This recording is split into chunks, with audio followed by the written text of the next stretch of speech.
Have you heard of community-based down payment assistance programs? Different communities around the Twin Cities will offer down payment assistance programs, but they're not always available. We're going to talk about all of those programs and more in today's video.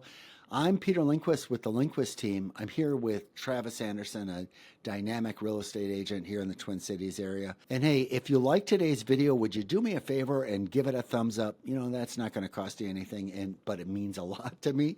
And then also feel free to make any comments below if you've got any questions, and certainly feel free to subscribe to my channel. And with that, let's go ahead and get going. Hey, Peter, you know, we hear of these other programs like from the Minnesota Housing Finance Agency and some of these kind of larger down payment assistance programs. But what about those more localized community programs? Can you tell us a little more about those? Community-based programs are great when they are available, but there's some important things that you need to know about them. So community-based programs are generally defined by a certain market area. So for example, the city of Woodbury has a great program that is defined by city limits of Woodbury. Similarly with Shoreview, for example, and sometimes there's county-based programs. Southern Minnesota has a program that is defined by some counties in southern Minnesota. So those kind of programs can exist. People sometimes make the mistake thinking, well, if there's one in that city, they're in all cities, and that's just not true. They also make the mistake of thinking that, well, if Woodbury has a program, it's always there, and that's not true. So community-based programs come and go, and when they are there, it's important that you jump on them. You know, if you qualify for them, you need to take advantage of them as quickly as possible, because that money is limited. By that I mean, if we deal with the state of Minnesota, MHFA, those kind of down payment assistance programs are continuously funded.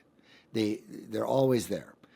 But community-based programs have limitations, and they rarely make it a full 12 months. They are sometimes there for a matter of a few weeks, and sometimes, you know, a little bit longer. But those programs, you've got to jump on them when they are available.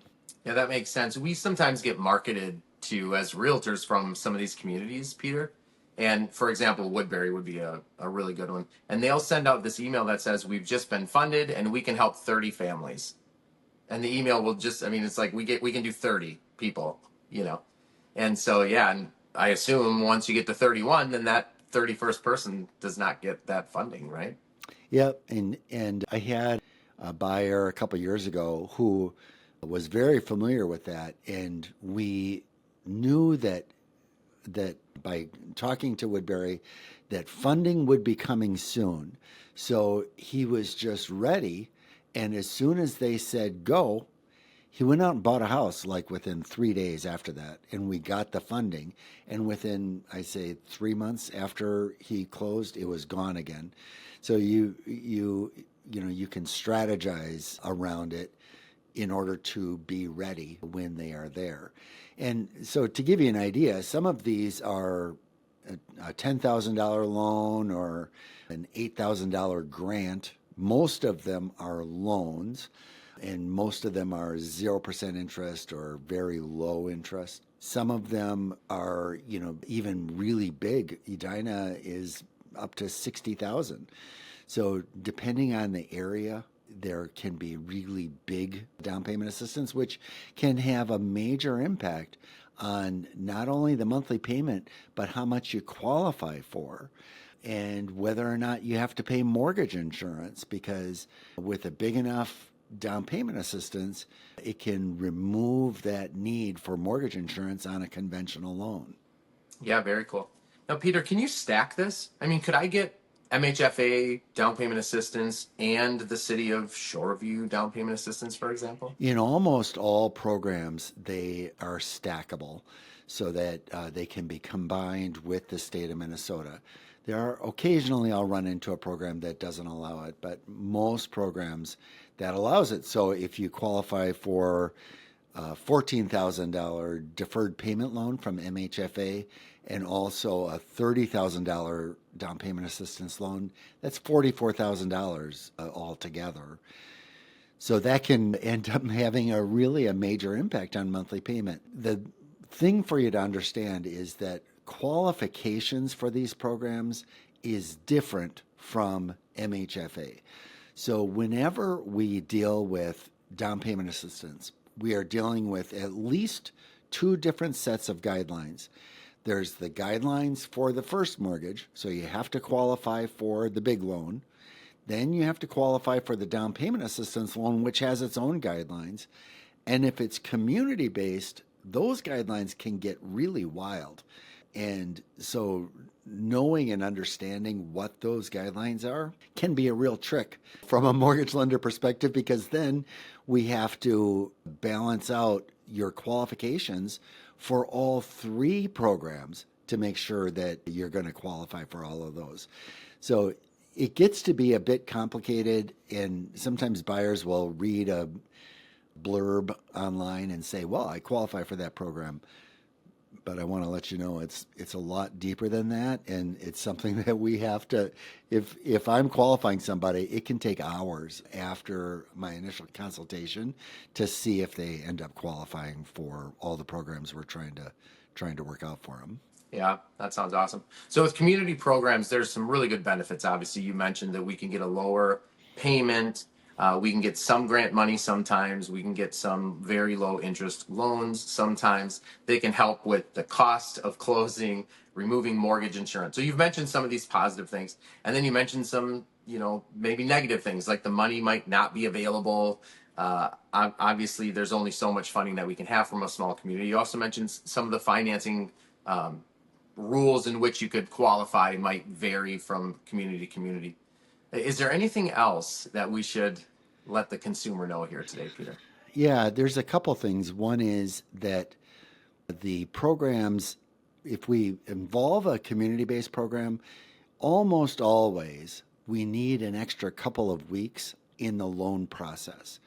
So if you're in a competitive offer situation and you need to close within 30 days, that can be a real challenge to try to do with a community-based program. The reason is with MHFA, those programs are underwritten by our mortgage underwriters. Okay, so I send in your application to our mortgage underwriters. One person is reviewing both of those applications at the same time.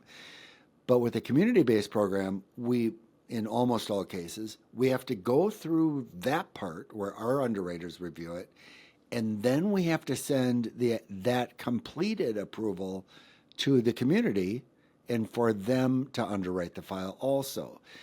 So it adds an extra layer. And I love community-based programs, but it's a good thing for you to understand it's not what they do all day long. And so the process is just generally slower to work with them, and I encourage a lot of patience to everybody along the way. So closing, if a standard transaction closes in 30 days, I normally encourage buyers to plan on 6 weeks, so 45 days from the point of application for those to close. That's one thing to know. And then the last thing I'll note is that it can be a challenge in a multiple offer situation, especially because of that length of time to close. If we're telling the seller, hey, the buyer is getting 3 loans in order to buy the house, and we need 6 weeks, and there's a 20% down conventional offer that can close in 30 days, it just makes it much more difficult to get your offer accepted that way. So we have to balance all of those things out. And when I'm dealing with that buyer, I'm encouraging them to look for homes that are not likely going to be in multiple offer situations, or maybe have been on the market for a little while, so that the buyer isn't pressed up against competition to try to get their offer accepted. Yeah, sounds good. And you and I did a video about offers and competing offers maybe a couple of weeks ago. We could probably link that in our description here. That can touch a little bit more on what you're talking about here with the hurdles associated with different types of financing. Yeah, let's go ahead and do that. Travis, thanks a bunch for talking to me today about community-based programs. I get really passionate about it and love to talk about them. It's it's a good idea that we balance it out so we understand everything about it, the good parts and the bad parts. But thanks for taking the time to talk with me today, and thank you to the viewer for taking the time to listen to us today.